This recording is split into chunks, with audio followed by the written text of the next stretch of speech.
நேற்றுக்கு நம்ம மாவு அரைச்சி வீடியோ போட்டிருந்தோம். அப்போ இதில் மாவை எடுத்து பாதி பாதி வச்சுருந்தோம். இப்போ பாருங்கள் ஃபுல் ஆயிருக்கு. இதில் முக்கால் வந்துடுது, அது ஃபுல் ஆயிருக்கு. அப்போ எப்படி பொங்கியிருக்குன்னு பாருங்கள்.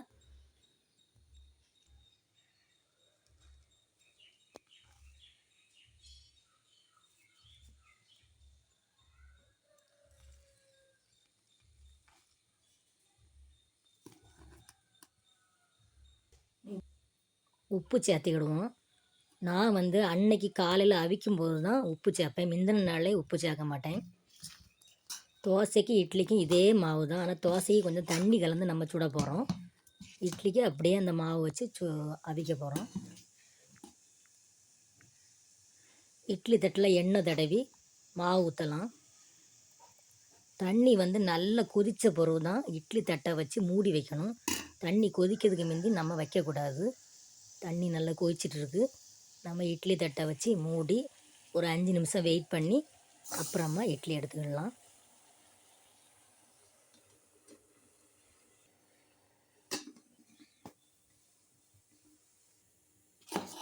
இதே மாவில் நம்ம இனி தோசை சுடலாம். கொஞ்சம் மூளை மட்டும் தண்ணி ஆட் பண்ணிக்கலாம். ஆட் பண்ணிக்கிட்டு தோசை சுடலாம். சேம் மாவு தான், ஆனால் நம்ம தோசைக்கும் இட்லிக்கும் யூஸ் பண்ணுறோம்.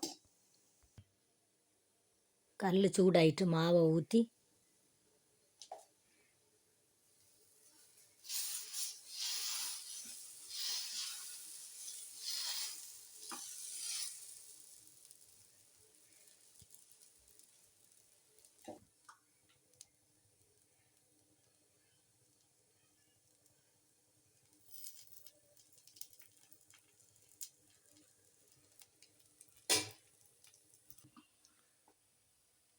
இட்லி அவிஞ்சிட்டான்னு பார்ப்போம்.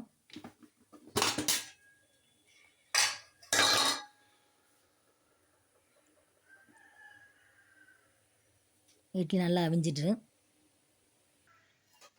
நம்ம இங்கே தோசை சுட்டோம். அந்த தோசை பாருங்கள் எவ்வளோ முறுமுறுன்னு வந்துருக்குங்க. அழகாக முருகல் தோசை மாதிரி வந்துருக்கு.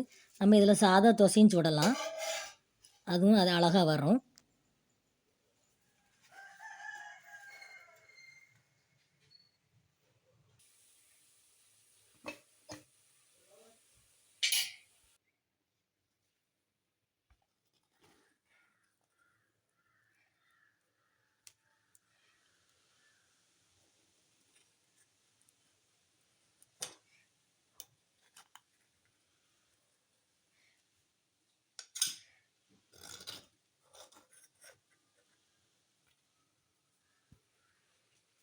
ஒரே மாவில் அவித்த இட்லி, முறுமுறு தோசை, கிரிப்ஸியான அழகான தோசை ரெடி ஆயிற்று.